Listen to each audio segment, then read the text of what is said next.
UP का चुनाव सामने है और यूपी के चुनाव के लिए कहा जाता है कि दिल्ली का रास्ता यूपी से होकर निकलता है। आप तो दिल्ली में बैठे हैं, लेकिन यूपी के चुनाव को किस तरीके से आप देखते हैं? देखिए, यूपी में 2007 के बाद एक बहुत बड़ा बदलाव आया था।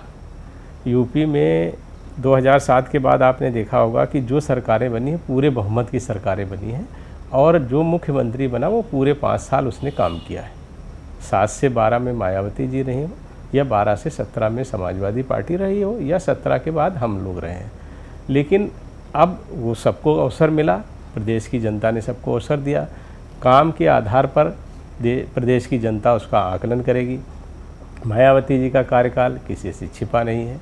भ्रष्टाचार, घोटाले, मूर्तियों का निर्माण से, और आपका ये जो अखिलेश यादव जी का कार्यकाल है उसमें तो आपने देखा है जिस तरह से अपराधियों को संरक्षण दिया गया, संगठित अपराधों को बढ़ावा दिया गया और लगातार जो भूमाफिया थे उन्होंने ज़मीनों पर, दुकानों पर कब्जा किया। लोग त्रस्त हो गए। इनके पास बताने के लिए कुछ नहीं है, लेकिन भारतीय जनता पार्टी की सरकार जो उत्तर प्रदेश में काम कर रही है उसके पास बताने को बहुत कुछ है। हमने मेडिकल कॉलेज बनाए, हमने सड़कें बनाई हैं, यूनिवर्सिटी बनाई है। पूरे प्रदेश में लगातार जिस तरह से बिजली की आपूर्ति हो रही है, हमने लालटेन युग को समाप्त कर दिया है। हम अपने काम को लेकर के हम लोगों के बीच में जाएंगे और जिस तरह का वातावरण पूरे प्रदेश में है उसमें स्पष्ट ही लग रहा है कि हम पहले से अधिक बहुमत लेकर के, अधिक सीटें लेकर के फिर से उत्तर प्रदेश में सरकार बनाने जा रहे हैं। आप काम की बात कर रहे हैं, लेकिन विपक्ष आपके ऊपर आरोप लगा रहा है, यानी यूपी सरकार के ऊपर आरोप लगा रहा है कि सरकार तुष्टीकरण की राजनीति कर रही है और एक खास वर्ग को टारगेट किया जा रहा है। देखिए, ये कैसे वो कह सकते हैं? हमने अगर आवास दिए हैं तो सभी धर्म, सभी जातियों के लोगों को दिए हैं। हमने टॉयलेट दिए हैं तो सबको दिए हैं।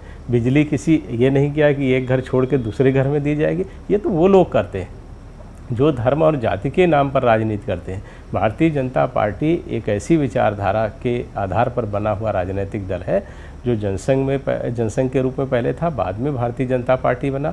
हम धर्म और जाति की राजनीति नहीं करते हैं, हम तो पूरी दुनिया के कल्याण की बात करते हैं। देश में किसी तरह के भेदभाव की संभावना भी नहीं है।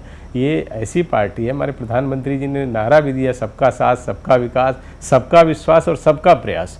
तो हम लोग तो इस तरह से सोच से निकले हुए लोग हैं, इस तरह के राजनीतिक दल से आए हैं जो पूरा हमारा देश कैसे अच्छा बने और देश के साथ साथ देश के में रहने वाले लोगों की ज़रूरतें पूरी हों, सुविधाएं बढ़ें, उनका जीवन सुखमय हो, उनका सम्मान, उनकी संपत्ति की सुरक्षा हो और उसके साथ साथ पूरी दुनिया से विस्तारवाद और आतंकवाद समाप्त हो, पूरी दुनिया के लोग खुश हों, सुखी हों।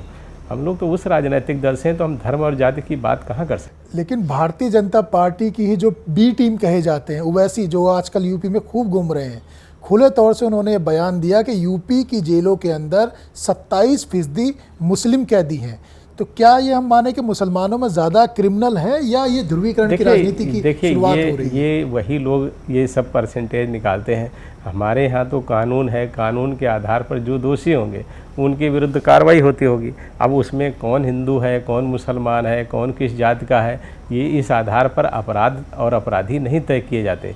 ये ओवैसी जी के पास चूँकि और तो कुछ है नहीं, कुछ कहने को भी नहीं है। आपकी बी टीम है वो या नहीं, कुछ समझौता नहीं? है? देखिए, हम लोगों का किसी किस्म से इस तरह की बातें नहीं। ये तो वो लोग कहते हैं जो दूसरे राजनीतिक दल हैं, जो हताश हैं, जिनको लगता है कि ओवैसी के कारण कहीं उनका नुकसान ना हो जाए, जिनके लिए आप कह रहे हैं हमारे ऊपर आरोप लगाते हैं, वास्तव में वो लोग सांप्रदायिक हैं। वो लोग ये चाहते हैं कि एक संप्रदाय विशेष का वोट उनके हक में गिरे, उनके लिए वैसी खतरा होता है। तो इस तरह के अनर्गल आरोप लोग लगाते रहते हैं, लेकिन राजनीति में इस तरह के आरोप लगाने नहीं चाहिए, सत्यता से बात करनी चाहिए। हम लोग तो बिल्कुल इस तरह की राजनीति करते हैं जिसमें पूरी तरह से पारदर्शिता हो, और अब वो लोग क्या कहते हैं, कैसे कहते हैं, ये उनका अपना विषय है।